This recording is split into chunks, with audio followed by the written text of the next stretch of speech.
सत श्री अकाल जी दा खालस टीवी देखने वाले देश दुनिया के साडे सारे दर्शकों का बहुत बहुत स्वागत है। एमरजेंसी बुलेटिन दे नाल मैं हरशरण कौर। अज दे इस खास बुलेटिन दे विच दस्सांगे तुहानूं पंजाब समेत दुनिया भर दीआं सारियां वड्डियां ताज़ा ते अहम खबरां। शुरुआत करदे हां कल दी लोक राय दे नतीजे तो। कल दी लोक राय सी कि की हर साल दशहरे मौके रावण नूं साड़े जाण नाल समाज दे विचों बुराई खत्म हो जाती है, तां साडे 99% दर्शकों ने ना दे विच उत्तर दिता है कि बिल्कुल खत्म नहीं हुंदी, जबकि सिर्फ 1% ने हाँ दे विच उत्तर दिता है कि हो सकती है।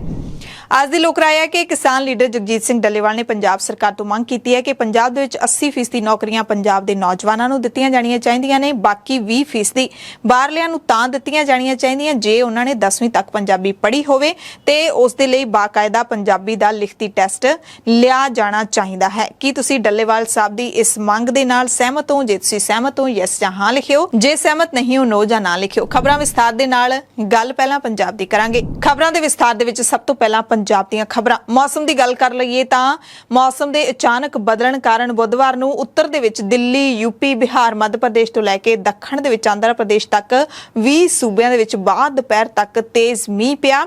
कई थावां ते दशहरा मैदान विच लगे रावण दे पुतले तक भिज के मौसम विभाग ने अगले 2-3 दिनों तक देश के 15 सूबिਆਂ ਦੇ ਵਿੱਚ भारी मींह पैण की संभावना जताई है। हालांकि चंडीगढ़ और पंजाब दे विच मौसम साफ रहेगा। अमरीका के कैलीफोर्निया दे विचों अगवा कीते सिख परिवार के 4 मैंबरां दीआं लाशां एक बदामां दे बाग विचों मिल गईआं ने। पंजाब के हुशियारपुर के हरसी पिंड दे रहण वाले इस परिवार नूं सोमवार नूं अगवा कर लिया गया सी। मस्ट काउंटी के शैरिफ वਰਨ वानके ने दस्सिया कि 8 महीनों की अरूही ढेरी उसकी मां जसलीन कौर 27 साल की, पिता जसदीप सिंह 36 साल ते जसदीप के भरा अमनदीप सिंह 39 साल दीआं लाशां इंडियाना रोड अते हचिनसन रोड नेड़े एक बाग दे विचों मिलियां ने। बाग दे कोल खेतां दे विच काम कर रहे किसान ने मृतक देहां देखियां ते तुरंत पुलिस नूं सूचित किया, पर पुलिस नूं हाले तक नहीं पता लग सकिया कि कतल किसने किया है। जांच चल रही है। रॉयटर्स की रिपोर्ट के मुताबिक मस्ट काउंटी शैरिफ दफ्तर के अधिकारी वਰਨ वानके के मुताबिक परिवार नूं साउथ हाईवे 59 ਦੇ 800 ਬਲਾਕ ਤੋਂ ਬੰਦੂਕ ਦੀ ਨੋਕ ਤੇ ਅਗਵਾ ਕੀਤਾ ਗਿਆ ਸੀ। ਉਦੋਂ ਜਦੋਂ ਅਮਨਦੀਪ ਤੇ ਜਸਦੀਪ ਸਵੇਰੇ 8:30 ਤੋਂ 8:40 ਦਰਮਿਆਨ ਆਪਣੇ ਦਫ਼ਤਰ ਪਹੁੰਚੇ ਸੀ। ਇੱਕ ਸੀਸੀਟੀਵੀ ਫੁਟੇਜ ਵੀ ਮਿਲੀ ਸੀ ਜਿਸ ਦੇ ਵਿੱਚ ਘਟਨਾ ਵਾਲੀ ਰਾਤ ਕਰੀਬ 9 ਵਜੇ ਜਸਦੀਪ ਨੂੰ ਇਮਾਰਤ ਦੇ ਬਾਹਰ ਸ਼ੱਕੀ ਜੀਸਸ ਮੈਨੂਅਲ ਸਲਗਾਡੋ ਨਾਮ ਦੇ ਵਿਅਕਤੀ ਨਾਲ ਗੱਲ ਕਰਦੇ ਦੇਖਿਆ ਗਿਆ। ਸ਼ੱਕੀ ਨੇ ਇੱਕ ਚਿੱਟੇ ਰੰਗ ਦਾ ਬੈਗ ਚੁੱਕਿਆ ਹੋਇਆ ਸੀ ਤੇ ਫਿਰ ਉਸਨੇ ਉਸ ਬੈਗ ਦੇ ਵਿੱਚੋਂ ਬੰਦੂਕ ਕੱਢੀ ਤੇ ਫਿਰ ਚਾਰੇ ਜਣਿਆਂ ਨੂੰ ਪਿਕਅਪ ਟਰੱਕ ਦੇ ਵਿੱਚ ਬਿਠਾ ਕੇ ਲੈ ਗਏ। पुलिस मुताबिक मैनुअल सलगाडो पहला इन्हां दे दफ्तर विच ही काम करदा सी ते पहला भी अगवा दे केस विच सज़ा कट चुकिया। पुलिस नूं शक है कि मृतक परिवार ने शायद उसनूं नौकरी तो कढ़ दिता सी ते उसदा बदला लैण खातर उसने अजिहा घिनौणा कारा कीता। हालांकि पुलिस ने इस मामले दे विच शक्की व्यक्ति नूं हिरासत विच भी लिया सी जिसने खुद नूं मारन दी कोशिश भी कीती सी। हुण उसदी हालत गंभीर बनी हुई है।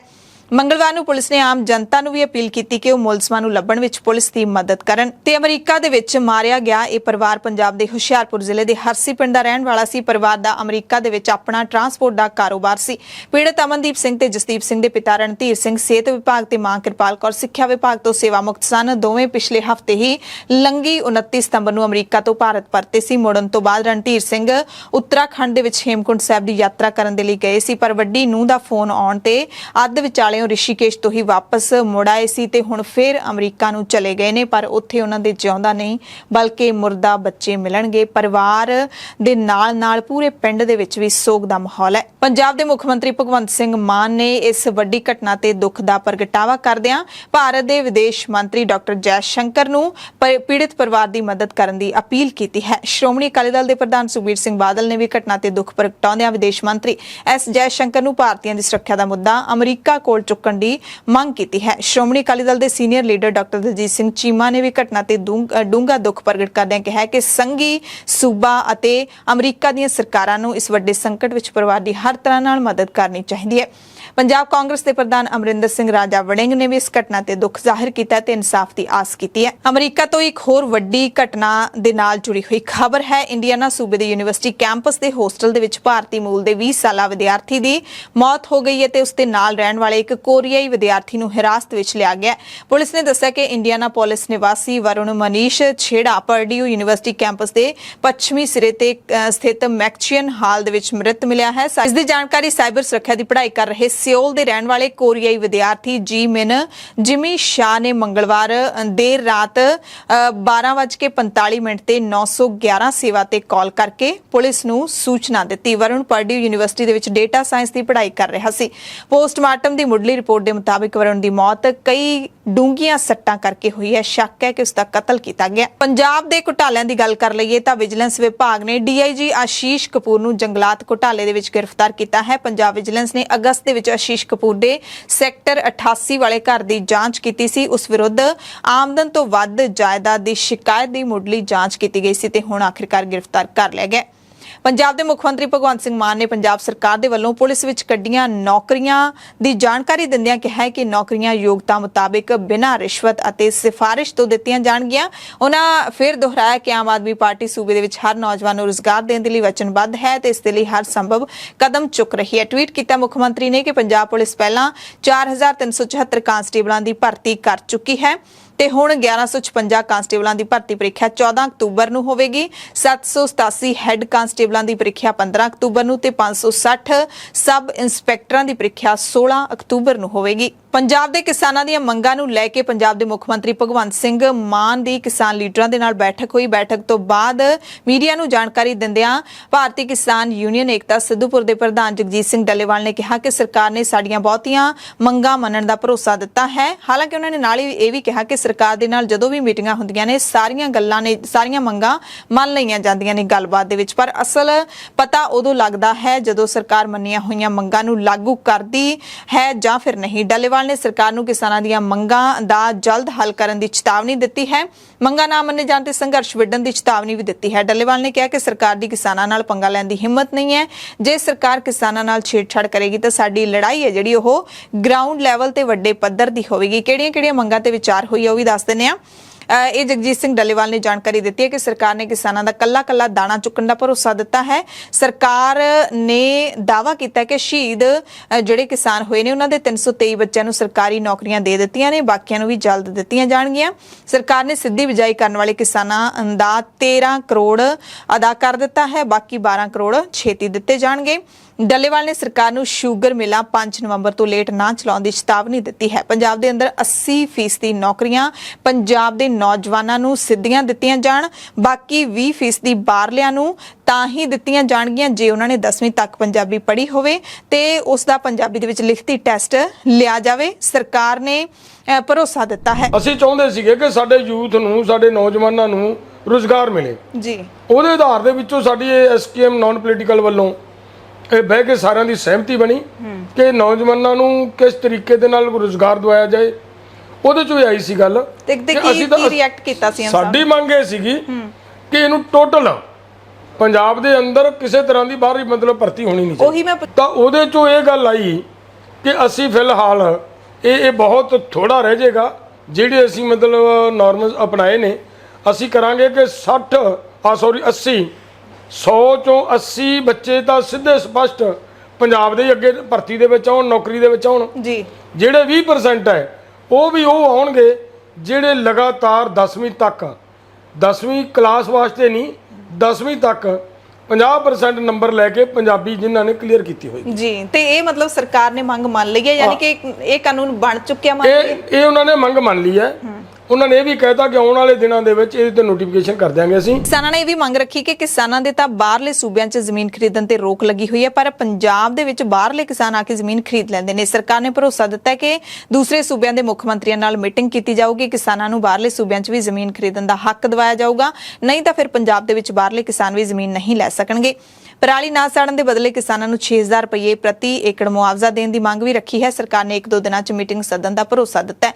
ਲੰਪੀ ਸਕਿਨ ਦੇ ਕਾਰਨ ਮਰੇ ਪਸ਼ੂਆਂ ਦਾ ਪੋਸਟਮਾਰਟਮ ਨਾ ਕਰਵਾ ਕੇ ਪ੍ਰਭਾਵਿਤ ਕਿਸਾਨਾਂ ਨੂੰ ਸਿੱਧਾ ਮੁਆਵਜ਼ਾ ਦੇਣ ਦੀ ਮੰਗ ਰੱਖੀ ਹੈ। ਇਹਨੂੰ ਵੀ ਸਰਕਾਰ ਨੇ ਕਹਿੰਦੇ ਮੰਨ ਲਿਆ ਹੈ। ਅਗਰ ਉਹ ਪੰਜਾਬ ਦਾ ਕਿਸਾਨ ਬਾਹਰ ਜਾ ਕੇ ਜ਼ਮੀਨ ਨਹੀਂ ਖਰੀਦ ਸਕਦਾ ਤੇ ਪੰਜਾਬ ਦੇ ਵਿੱਚ ਅਦਰ ਸਟੇਟਾਂ ਕਿਉਂ ਆਉਣ? ਜੀ ਬਿਲਕੁਲ। ਉਹਦੇ ਤੇ ਭਗਵੰਤ ਮਾਨ ਜੀ ਨੇ ਇੱਕ ਗੱਲ ਰੱਖੀ, ਇੱਕ ਤਰ੍ਹਾਂ ਦਾ ਮੈਂ ਕਹੂੰਗਾ ਇੱਕ ਚਲਾਕੀ ਵਾਲਾ ਉਹਨਾਂ ਦਾ ਜਵਾਬ ਸੀ। ਅੱਛਾ। ਕਿ ਜੇ ਆਪਣੇ ਕਿਸਾਨ ਕੱਛ ਦੇ ਇਲਾਕੇ ਦੇ ਵਿੱਚ ਗੁਜਰਾਤ 'ਚ ਬੈਠੇ ਆ, ਫਿਰ ਮੈਂ ਉਹਨਾਂ ਨੂੰ ਦੱਸਿਆ ਸੀਗਾ ਕਿ ਜਿੱਥੇ ਆਪਾਂ ਬੈਠੇ ਆ ਚੰਡੀਗੜ੍ਹ, ਇਹ ਜਿਸ ਵੇਲੇ ਚੰਡੀਗੜ੍ਹ ਵਸਾਇਆ ਹੈ ਜੀ, ਉਸ ਵੇਲੇ ਇੱਥੋਂ ਜਿਹੜੇ ਪਿੰਡ ਉਜਾੜੇ ਆ ਉਹ ਉੱਥੇ ਭੇਜੇ ਆ ਜੀ। ਤੇ ਮੈਂ ਉਹਨਾਂ ਨੂੰ ਕਿਹਾ ਸੀ ਵੀ ਕਿ ਮੁੱਖ ਮੰਤਰੀ ਜੀ ਤੁਹਾਡੇ ਯਾਦ ਹੋਣਾ ਚਾਹੀਦਾ, ਧਿਆਨ ਹੋਣਾ ਚਾਹੀਦਾ ਹੈ।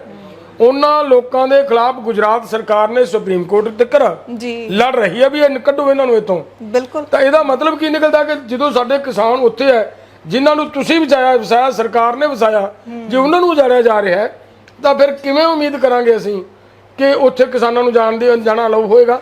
ਸੋ ਫਿਰ ਉਹਦੇ ਚੋਂ ਇੱਕ ਗੱਲ ਨਿਕਲੀ ਸੀਗੀ ਕਿ ਅਸੀਂ ਅਦਰ ਸਟੇਟਾਂ ਦੇ ਸੀਐਮਸ ਦੇ ਨਾਲ ਮੀਟਿੰਗ ਕਰਾਂਗੇ ਜੀ, ਉਹਨਾਂ ਦੇ ਸੈਕਟਰੀਆਂ ਨਾਲ ਮੀਟਿੰਗ ਕਰਾਂਗੇ। ਉਹਦੇ ਮੀਟਿੰਗ ਦੇ ਵਿੱਚੋਂ ਅਸੀਂ ਬੈਠ ਕੇ ਉਹਨਾਂ ਨੂੰ ਕਹਾਂਗੇ ਕਿ ਵੀ ਤੁਸੀਂ ਵੀ ਜਾਬ ਦੀਆਂ ਜਿਹੜੀਆਂ ਉਹਦੇ ਤੇ ਬੰਦਸ਼ਾਂ ਲਾਈਆਂ ਉਹ ਵਾਪਸ ਲਓ ਜਾਂਦਾ, ਨਹੀਂ ਪਰ ਸਾਨੂੰ ਵੀ ਪੰਜਾਬ ਦੇ ਵਿੱਚ ਲਾਉਣੀ ਪਏਗੀ। ਮਰਹੂਮ ਪੰਜਾਬੀ ਗਾਇਕ ਸ਼ੁਭਦੀਪ ਸਿੰਘ ਸਿੱਧੂ ਮੂਸੇਵਾਲੇ ਦੇ ਪਿਤਾ ਬਲਕੌਰ ਸਿੰਘ ਨੇ ਆਪਣੇ ਫੇਸਬੁੱਕ ਪੇਜ ਰਾਹੀਂ ਇੱਕ ਅਪੀਲ ਕੀਤੀ ਹੈ ਕਿ ਕੁਝ ਫਿਲਮ ਨਿਰਮਾਤਾਵਾਂ ਦੇ ਵੱਲੋਂ ਪਰਿਵਾਰ ਦੀ ਸਹਿਮਤੀ ਤੋਂ ਬਿਨਾਂ ਹੀ ਉਹਨਾਂ ਦੇ ਮਰਹੂਮ ਪੁੱਤ ਦੇ ਰਿਕਾਰਡ ਗੀਤਾਂ ਨੂੰ ਵਰਤਿਆ ਜਾ ਰਿਹਾ ਹੈ, ਲੀਕ ਕੀਤਾ ਜਾ ਰਿਹਾ ਹੈ, ਜੋ ਬਹੁਤ ਗਲਤ ਹੈ। ਪਿਤਾ ਨੇ ਕਿਹਾ ਕਿ ਪਿਛਲੇ 2-3 ਦਿਨਾਂ ਤੋਂ ਰਿਕਾਰਡ ਗੀਤਾਂ ਨੂੰ ਲੀਕ ਕੀਤਾ ਜਾ ਰਿਹਾ ਹੈ, ਇਸ ਤੇ ਕਾਰਵਾਈ ਕਰਨੀ ਜ਼ਰੂਰੀ ਹੈ। ਕਹਿੰਦੇ ਮੂਸੇਵਾਲੇ ਨੂੰ ਜਿਉਂਦਾ ਰੱਖਣ ਲਈ ਇਹਨਾਂ ਗੀਤਾਂ ਦਾ ਲੀਕ ਹੋਣਾ ਕੋਈ ਚੰਗੀ ਗੱਲ ਨਹੀਂ ਹੈ। ਉਹਨਾਂ ਕਿਹਾ ਕਿ ਜੇ ਕਿਸੇ ਨੇ ਕੋਈ ਗੀਤ ਵਰਤਣਾ ਹੈ ਤਾਂ ਪਰਿਵਾਰ ਦੀ ਸਹਿਮਤੀ ਨਾਲ ਵਰਤ ਲਵੇ। ਉਹਨਾਂ ਚੇਤਾਵਨੀ ਵੀ ਦਿੱਤੀ ਹੈ ਕਿ ਪਰਿਵਾਰ ਨੂੰ ਬਿਨਾਂ ਕਾਰਨ ਸੰਘਰਸ਼ ਦੇ ਵਿੱਚ ਨਾ ਪਾਇਆ ਜਾਵੇ। ਸਿੱਧੂ ਮੂਸੇਵਾਲੇ ਦੀ ਸਾਲਾਂ ਦੀ ਮਿਹਨਤ ਨੂੰ ਠੇਸ ਨਾ ਪਹੁੰਚਾਈ ਜਾਵੇ। ਵੀ ਇਹ ਕੋਈ ਵੀ ਹੈ, ਇਹਦੀ ਪਹਿਚਾਣ ਤੁਸੀਂ ਕਰਨੀ ਹੈ, ਕੌਣ ਹੈ, ਕਿੱਥੋਂ ਹੈ, ਕਿਉਂ ਲੀਕ ਕਰ ਰਿਹਾ, ਉਹਦਾ ਮਕਸਦ ਕੀ ਹੈ। ਕਿਉਂਕਿ ਪਰਿਵਾਰ ਪਹਿਲਾਂ ਹੀ ਬੜੀ ਵੱਡੀ ਵਿਪਤਾ ਦੇ ਵਿੱਚੋਂ ਨਿਕਲ ਰਿਹਾ ਹੈ। ਸਾਡੇ ਕੋਲੇ ਬੇਟੇ ਨੂੰ ਇੱਕ ਜ਼ਿੰਦਾ ਰੱਖਣ ਲਈ ਉਸ ਦੇ ਰਿਕਾਰਡਡ Song, ਉਹਦਾ ਲਿਖਿਆ ਹੋਇਆ ਮੈਟਰ ਹੀ ਬਚਿਆ ਹੈ। ਅਗਰ ਉਹ ਵੀ ਤੁਸੀਂ ਸਾਡਾ ਲੀਕ ਕਰਕੇ ਖਰਾਬ ਕਰ ਦਿਓਗੇ ਤਾਂ ਇਸ ਤੋਂ ਮਾੜੀ ਗੱਲ ਕੋਈ ਹੋ ਨਹੀਂ ਸਕਦੀ। ਮੈਂ ਕਿਸੇ ਤੋਂ ਕੋਈ ਬਹੁਤੀ ਇਮਦਾਦ ਨਹੀਂ ਮੰਗਦਾ, ਪਰ ਮੈਂ ਸਿਰਫ ਤੁਹਾਡੇ ਸਹਿਯੋਗ ਜ਼ਰੂਰ ਚਾਹੁੰਦਾ ਵੀ ਤੁਸੀਂ ਇਸ ਮਾਮਲੇ 'ਚ ਸਾਡੀ ਮਦਦ ਕਰੋ। ਕੁਝ ਫਿਲਮ ਮੇਕਰ ਨੇ, ਉਹਨਾਂ ਵੱਲੋਂ ਫਿਲਮਾਂ ਦੇ ਨਾਮ ਸਾਡੇ ਗਾਣੇ ਬਿਨਾਂ ਪੁੱਛੇ ਤੋਂ, ਬਿਨਾਂ ਸਾਡੀ ਪਰਮਿਸ਼ਨ ਲਏ ਤੋਂ ਰੱਖ ਲਏ ਜਾਂਦੇ ਨੇ। ਮੈਂ ਸਭ ਦੇ ਚਰਨਾਂ 'ਚ ਬੇਨਤੀ ਕਰਦਾ ਕਿ ਜੇ ਤੁਸੀਂ ਕੋਈ ਸਾਡਾ ਗਾਣਾ ਵਰਤਣਾ ਵੀ ਚਾਹੁੰਦੇ ਹੋ ਤਾਂ ਕਿਰਪਾ ਕਰਕੇ ਸਾਡੀ ਪ੍ਰਵਾਨਗੀ ਜ਼ਰੂਰ ਲਓ ਪਰਿਵਾਰ ਦੀ, ਕਿਉਂਕਿ ਅਸੀਂ ਸਾਰੇ ਉਹਦੇ ਮੈਟਰ ਤੇ ਉਹਦੇ ਸਾਰੇ ਹਿਸਾਬ ਕਿਤਾਬ ਤੇ ਨਿਗਾਹ ਰੱਖ ਰਹੇ ਹਾਂ ਸਾਰੀ। ਦੋ ਖਬਰਾਂ ਤੁਹਾਨੂੰ ਦੱਸਾਂਗੇ। ਪਹਿਲੀ ਹੈ ਕਪੂਰਥਲਾ ਤੋਂ, ਜਿੱਥੇ ਮੁਹੱਲਾ ਮਹਿਤਾਬਗੜ੍ਹ ਦੇ ਵਿੱਚ ਇੱਕ ਨੌਜਵਾਨ ਲੜਕੀ ਨਸ਼ੇ ਦੀ ਹਾਲਤ ਵਿੱਚ ਇੱਧਰ-ਉੱਧਰ ਘੁੰਮਦੀ ਦਿਖਾਈ ਦਿੱਤੀ। ਜਦੋਂ ਉਸ ਨੂੰ ਕੁਝ ਔਰਤਾਂ ਨੇ ਬੈਂਚ ਤੇ ਬਿਠਾਉਣ ਦੀ ਕੋਸ਼ਿਸ਼ ਕੀਤੀ ਤਾਂ ਉਹ ਬੈਠਣ ਦੀ ਹਾਲਤ ਵਿੱਚ ਨਹੀਂ ਸੀ, ਖੁਦ ਹੀ ਬੈਂਚ ਉੱਤੇ ਲੇਟ ਗਈ। ਨੌਜਵਾਨ ਲੜਕੀ ਨੇ ਦੱਸਿਆ ਕਿ ਚਿੱਟੇ ਦੀ ਆਦਤ 3 ਸਾਲ ਪਹਿਲਾਂ ਉਸ ਨੂੰ ਕੁਝ ਸਹੇਲੀਆਂ ਤੇ ਦੋਸਤਾਂ ਤੋਂ ਲੱਗੀ ਸੀ। ਨੌਜਵਾਨ ਲੜਕੀ ਦਾ ਪਤੀ ਵੀ ਨਸ਼ੇ ਦੀ ਤਸਕਰੀ ਕਰਦਾ ਸੀ, ਜਿਹੜਾ ਹੁਣ ਜੇਲ੍ਹ ਦੇ ਵਿੱਚ ਬੰਦ ਹੈ। ਹੁਣ ਹਾਲਾਤ ਇਸ ਕਦਰ ਖਰਾਬ ਹੋਏ ਪਏ ਨੇ ਕਿ ਰਾਹਗੀਰਾਂ ਤੋਂ ਨਸ਼ੇ ਖਾਤਰ ਪੈਸੇ ਮੰਗਦੀ ਹੈ। ਮੁਹੱਲਾ ਮੁਹੱਬਤਗੜ੍ਹ ਦੇ ਵਿੱਚ ਚੌਂਕ 'ਚ ਖੜੇ ਨਸ਼ੇ ਦੇ ਵਪਾਰੀਆਂ ਤੋਂ ਚਿੱਟਾ ਖਰੀਦਦੀ ਹੈ ਤੇ ਫਿਰ ਆਪਣੀ ਨਸ਼ੇ ਦੀ ਲੱਤ ਨੂੰ ਪੂਰਾ ਕਰਦੀ ਹੈ। ਜਦੋਂ ਲੋਕਾਂ ਨੇ ਉਹਦੇ ਘਰ ਦਾ ਪਤਾ ਪੁੱਛਿਆ ਤਾਂ ਉਹਨੇ ਦੱਸਿਆ ਕਿ ਉਹਦੇ ਮਾਤਾ-ਪਿਤਾ ਦੀ ਮੌਤ ਹੋ ਚੁੱਕੀ ਹੈ, ਪਤੀ ਹੈ ਜਿਹੜਾ ਉਹ ਜੇਲ੍ਹ ਦੇ ਵਿੱਚ ਬੰਦ ਹੈ। ਨੌਜਵਾਨ ਲੜਕੀ ਦੀ ਨਸ਼ੇ ਕਾਰਨ ਹਾਲਤ ਵਿਗੜ ਰਹੀ ਸੀ। ਮੌਕੇ ਤੇ ਮੌਜੂਦ ਲੋਕਾਂ ਨੇ ਇਸ ਕੁੜੀ ਨੂੰ ਸਿਵਲ ਹਸਪਤਾਲ ਦੇ ਵਿੱਚ ਪਹੁੰਚਾਇਆ। ਸਰਕੂਲਰ ਰੋਡ ਉੱਤੇ ਪਿਛਲੇ ਮਹੀਨੇ ਵੀ ਬੈਂਚ ਦੇ ਉੱਤੇ ਨਸ਼ੇ ਦੀ ਹਾਲਤ ਵਿੱਚ ਇੱਕ ਲੜਕੀ ਮਿਲੀ ਸੀ, ਉਸ ਨੂੰ ਵੀ ਸਖੀ ਸੈਂਟਰ ਦੀ ਟੀਮ ਨੇ ਸਿਵਲ ਹਸਪਤਾਲ ਸਥਿਤ ਨਸ਼ਾ ਛੁਡਾਊ ਕੇਂਦਰ ਵਿੱਚ ਭੇਜ ਦਿੱਤਾ ਸੀ। ਇੱਕ ਹੋਰ ਦੁਖਦਾਈ ਮਾਮਲਾ ਜ਼ਿਲ੍ਹਾ ਪਟਿਆਲਾ ਦੇ ਨਾਭਾ ਤੋਂ ਸਾਹਮਣੇ ਆਇਆ, ਜਿੱਥੋਂ ਦੇ ਰਹਿਣ ਵਾਲੇ ਇੱਕ 18 ਸਾਲਾ ਗੱਭਰੂ ਜਵਾਨ ਦੀ ਨਸ਼ੇ ਦੀ ਓਵਰਡੋਜ਼ ਨਾਲ ਮੌਤ ਹੋ ਗਈ ਹੈ। ਪਰਿਵਾਰ ਨੇ ਖੁਦ ਇਸ ਦੀ ਪੁਸ਼ਟੀ ਕੀਤੀ ਹੈ। ਗੁਰਬਖਸ਼ੀਸ਼ ਸਿੰਘ ਮਾਪਿਆਂ ਦਾ ਇਕਲੌਤਾ ਪੁੱਤਰ ਸੀ। ਉਸਦੇ ਪਿਤਾ ਇਟਲੀ ਰਹਿੰਦੇ ਨੇ ਤੇ ਅਗਲੇ ਮਹੀਨੇ ਉਹਨੇ ਵੀ ਆਪਣੇ ਪਿਤਾ ਦੇ ਕੋਲ ਇਟਲੀ ਜਾਣਾ ਸੀ, ਉੱਥੇ ਆਪਣਾ ਕਾਰੋਬਾਰ ਸ਼ੁਰੂ ਕਰਨਾ ਸੀ ਤੇ ਮਾਂ ਪਿਓ ਦੁੱਖ ਦੇ ਨਾਲ ਜ਼ਾਹਿਰ ਤੌਰ ਤੇ ਹਾਲੋਂ ਬੇਹਾਲ ਨੇ। ਸੰਗਰੂਰ ਤੋਂ ਆਮ ਆਦਮੀ ਪਾਰਟੀ ਦੀ ਵਿਧਾਇਕਾ ਨਰਿੰਦਰ ਕੌਰ ਭਰਾਜ ਦਾ 7 ਅਕਤੂਬਰ ਨੂੰ ਆਨੰਦ ਕਾਰਜ ਹੋਣ ਜਾ ਰਿਹਾ ਹੈ। ਇਸ ਵਿਆਹ ਸਮਾਗਮ ਦੇ ਵਿੱਚ ਮੁੱਖ ਮੰਤਰੀ ਭਗਵੰਤ ਸਿੰਘ ਮਾਨ ਤੋਂ ਇਲਾਵਾ ਪਾਰਟੀ ਦੇ ਤਕਰੀਬਨ ਸਾਰੇ ਵੱਡੇ ਲੀਡਰ, ਮੰਤਰੀ, ਵਿਧਾਇਕ ਤੇ ਵਰਕਰ ਸ਼ਾਮਲ ਹੋਣਗੇ। ਵਿਆਹ ਦੀ ਰਸਮ 7 ਅਕਤੂਬਰ ਨੂੰ ਪਟਿਆਲਾ ਦੇ ਵਿੱਚ ਮਨਦੀਪ ਸਿੰਘ ਲੱਖੇਵਾਲ ਦੇ ਨਾਲ ਨਿਭਾਈ ਜਾਏਗੀ, ਜੋ ਕਿ ਆਮ ਆਦਮੀ ਪਾਰਟੀ ਦੇ ਹੀ ਆਗੂ ਦੱਸੇ ਜਾਂਦੇ ਨੇ। ਵਿਆਹ ਸਿੱਖ ਰੀਤੀ ਰਿਵਾਜਾਂ ਮੁਤਾਬਿਕ ਸੰਪੰਨ ਹੋਵੇਗਾ। ਆਮ ਆਦਮੀ ਪਾਰਟੀ ਦੇ ਮਜੀਠਾ ਬਲਾਕ ਦੇ ਇੰਚਾਰਜ ਪ੍ਰਿਤਪਾਲ ਸਿੰਘ ਬੱਲ ਦੇ ਖਿਲਾਫ ਨਾਬਾਲਿਗ ਲੜਕੀ ਦੇ ਨਾਲ ਛੇੜਛਾੜ ਦਾ ਦੋਸ਼ ਲੱਗਿਆ ਹੈ। ਮਜੀਠਾ ਪੁਲਿਸ ਨੇ ਆਪ ਦੇ ਮਜੀਠਾ ਬਲਾਕ ਇੰਚਾਰਜ ਪ੍ਰਿਤਪਾਲ ਸਿੰਘ ਅਤੇ ਇੱਕ ਹੋਰ ਕਰੀਬੀ ਸਾਥੀ ਰਾਜਵੀਰ ਸਿੰਘ ਨੂੰ ਛੇੜਛਾੜ ਦੇ ਦੋਸ਼ ਵਿੱਚ ਗ੍ਰਿਫਤਾਰ ਵੀ ਕਰ ਲਿਆ। ਪੀੜਤ ਬੱਚੀ ਨੇ ਮਜੀਠਾ ਦੇ ਵਿੱਚ ਲਿਖਤੀ ਸ਼ਿਕਾਇਤ ਦੇ ਕੇ ਦੱਸਿਆ ਕਿ ਉਸ ਦੀ ਉਮਰ 15 ਸਾਲ ਹੈ। 2 ਭੈਣ ਭਰਾ ਨੇ। ਉਸ ਦੀ ਮਾਤਾ ਦੇ ਧਰਮਿੰਦਰਪਾਲ ਸਿੰਘ ਬਿੱਲਾ, ਜਿਹੜਾ ਕਿ ਸਰਕਾਰੀ ਸੀਨੀਅਰ ਸੈਕੰਡਰੀ ਸਕੂਲ ਤਰਨਤਾਰਨ ਦੇ ਵਿੱਚ ਅਧਿਆਪਕ ਹੈ, ਉਹਦੇ ਨਾਲ ਸੰਬੰਧ ਬਣ ਗਏ, ਜਿਸ ਬਾਰੇ ਉਸ ਦੇ ਪਿਤਾ ਨੂੰ ਪਤਾ ਲੱਗਿਆ। ਘਰ ਦੇ ਵਿੱਚ ਕਲੇਸ਼ ਰਹਿਣ ਲੱਗਿਆ ਤੇ ਫਿਰ ਉਸ ਦੀ ਮਾਂ ਉਹਨੂੰ ਨਾਲ ਲੈ ਕੇ, ਯਾਨੀ ਕਿ ਮਾਂ ਆਪਣੀ ਧੀ ਨੂੰ ਨਾਲ ਲੈ ਕੇ ਧਰਮਿੰਦਰਪਾਲ ਬਿੱਲਾ ਦੇ ਘਰੇ ਮਜੀਠਾ 'ਚ ਰਹਿਣ ਲੱਗ ਪਈ। ਪਰ ਸ਼ਰਮ ਦੀ ਹੱਦ ਉਦੋਂ ਪਾਰ ਹੋ ਗਈ ਜਦੋਂ ਧਰਮਿੰਦਰਪਾਲ ਉਸ ਤੇ ਵੀ ਯਾਨੀ ਕਿ ਕੁੜੀ ਦੇ ਉੱਤੇ ਵੀ ਮਾੜੀ ਨਜ਼ਰ ਰੱਖਣ ਲੱਗ ਪਿਆ। ਕਲਯੁਗੀ ਮਾਂ ਵੀ ਆਪਣੀ ਧੀ ਨੂੰ ਧਮਕਾਉਣ ਲੱਗ ਪਈ ਸੀ। ਧੀ ਨੇ ਧਰਮਿੰਦਰਪਾਲ ਦੇ ਦੋਸਤ ਤੇ ਆਮ ਆਦਮੀ ਪਾਰਟੀ ਦੇ ਸੀਨੀਅਰ ਲੀਡਰ ਪ੍ਰਿਤਪਾਲ ਸਿੰਘ ਬੱਲ ਜਿਹੜਾ ਉਹਨਾਂ ਦੇ ਘਰੇ ਆਉਂਦਾ ਜਾਂਦਾ ਸੀ ਉਦੋਂ ਪਰੇਸ਼ਾਨੀ ਦੱਸਣ ਦੀ ਕੋਸ਼ਿਸ਼ ਕੀਤੀ ਤਾਂ ਉਹਨੇ ਉਲਟਾ ਕੁੱਟਮਾਰ ਕੀਤੀ ਤੇ ਡਰਾਇਆ।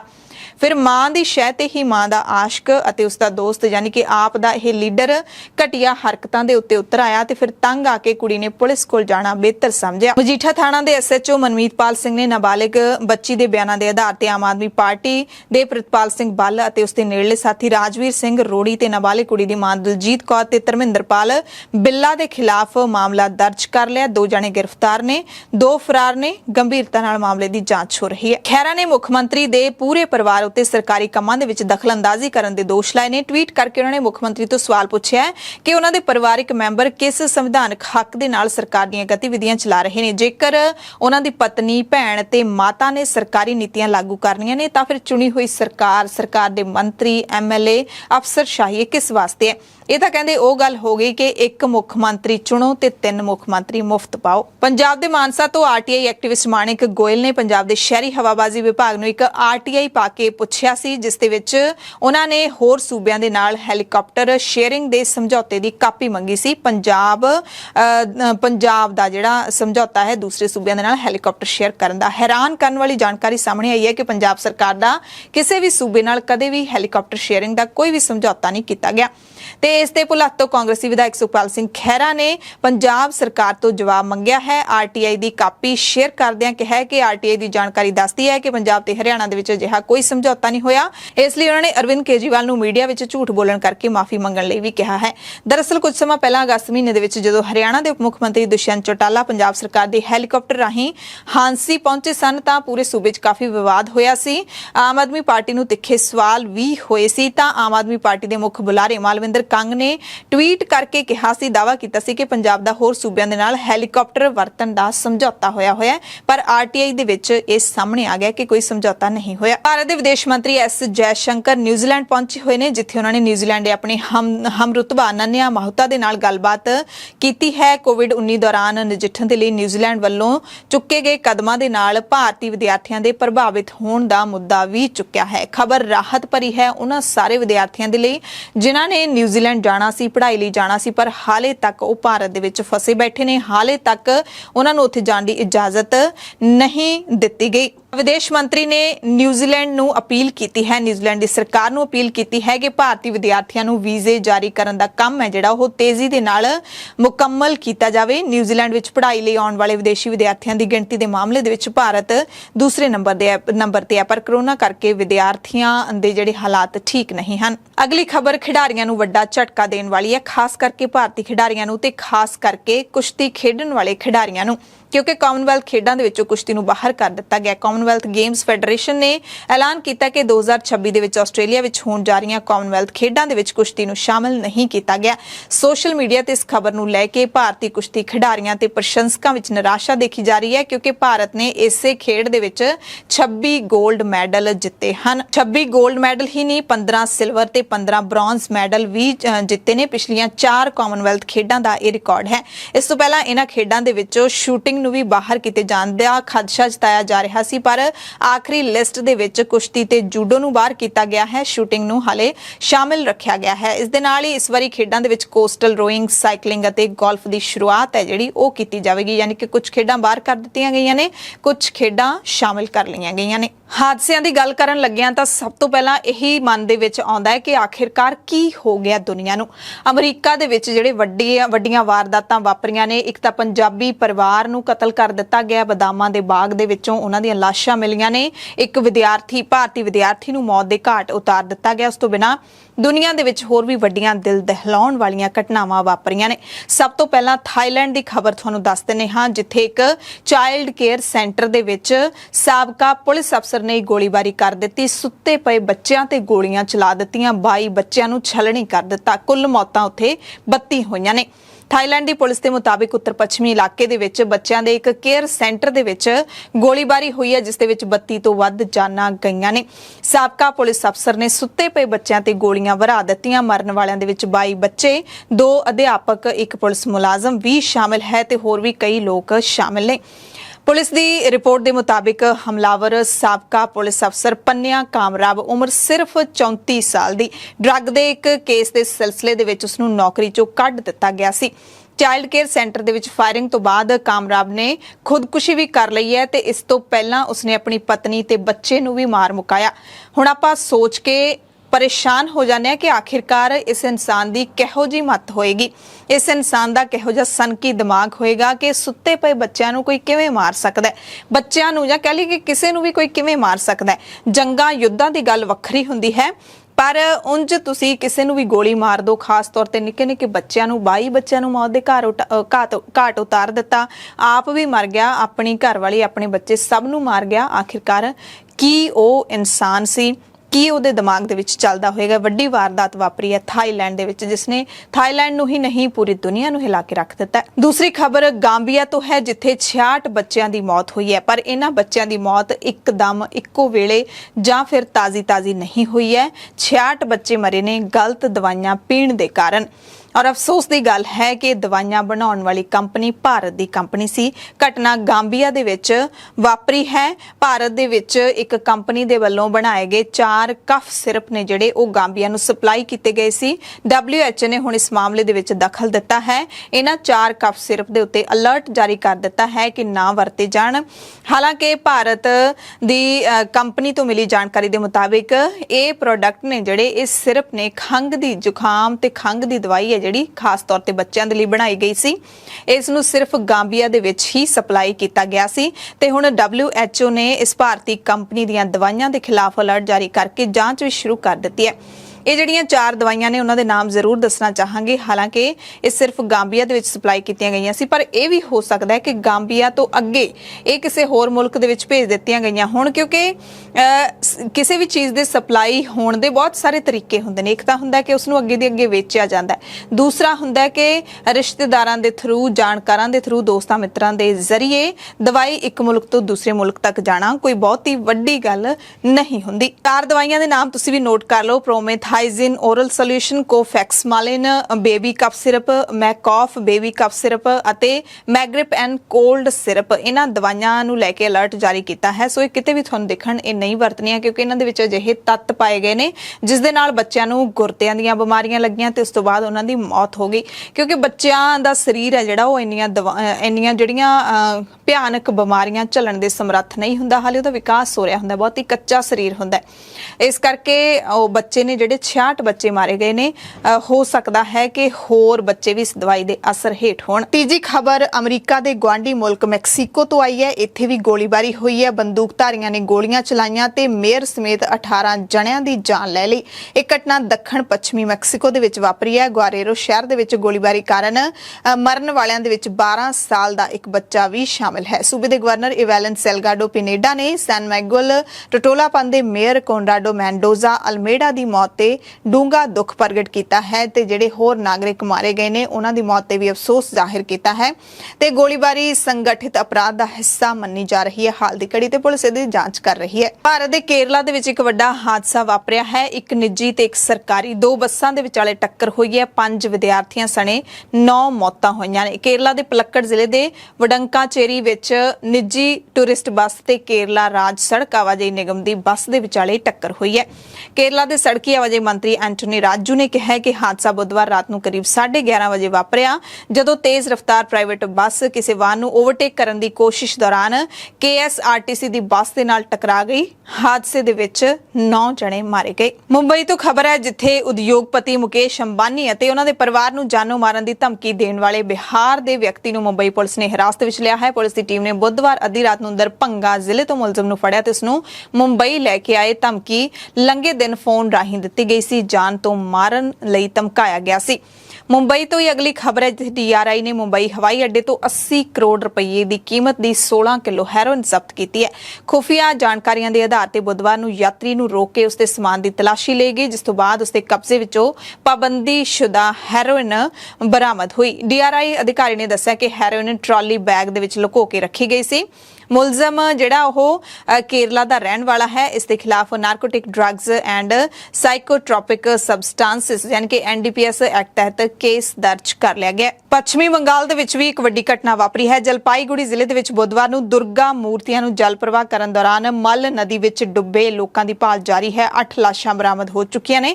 ਜਲਪਾਈਗੁੜੀ ਦੇ SP ਦੇਵਰਸ਼ੀ ਦੱਤਾ ਨੇ ਦੱਸਿਆ ਕਿ ਦੁਸ਼ਹਿਰੇ ਮੌਕੇ ਨਦੀ ਵਿੱਚ ਮੂਰਤੀਆਂ ਵਹਾਉਣ ਦੌਰਾਨ ਰਾਤ ਨੂੰ ਕਰੀਬ 8:30 ਵਜੇ ਕੁਝ ਲੋਕ ਪਾਣੀ ਵਿੱਚ ਰੁੜ ਗਏ ਸੀ। ਬੁਲੇਟਿਨ ਦੇ ਵਿੱਚ ਹੁਣ ਪੂਰੇ ਭਾਰਤ ਤੇ ਪੂਰੀ ਦੁਨੀਆ ਦੀਆਂ ਖਾਸ ਤੇ ਅਹਿਮ ਖਬਰਾਂ ਤੁਹਾਨੂੰ ਦੱਸ ਦਿੰਦੇ ਹਾਂ। ਸਭ ਤੋਂ ਪਹਿਲਾਂ ਨੋਬਲ ਪੁਰਸਕਾਰ ਦੇ ਨਾਲ ਜੁੜੀ ਹੋਈ ਅਹਿਮ ਜਾਣਕਾਰੀ ਹੈ। ਫ੍ਰਾਂਸੀਸੀ ਲੇਖਕਾ ਐਨੀ ਐਨੌਕਸ ਨੂੰ 2022 ਸਾਲ ਦੇ ਲਈ ਸਾਹਿਤ ਦਾ ਨੋਬਲ ਪੁਰਸਕਾਰ ਦਿੱਤਾ ਗਿਆ ਹੈ। ਐਨੀ ਐਨੌਕਸ ਨੇ ਕਿਹਾ ਕਿ ਲਿਖਣਾ ਇੱਕ ਰਾਜਨੀਤਿਕ ਕੰਮ ਹੈ ਜੋ ਸਾਡੀਆਂ ਅੱਖਾਂ ਖੋਲਦਾ ਹੈ, ਜਿਸ ਨਾਲ ਅਸੀਂ ਸਮਾਜਿਕ ਅਸਮਾਨਤਾ ਦੇਖ ਸਕਦੇ ਹਾਂ। ਇਕੁਐਲਿਟੀ ਜਿਹੜੀ ਹੈਗੀ ਹੈ ਉਹ ਕਿੱਥੇ ਹੈ ਕਿੱਥੇ ਨਹੀਂ, ਉਹਨੂੰ ਆਪਾਂ ਦੇਖ ਸਕਦੇ ਹਾਂ।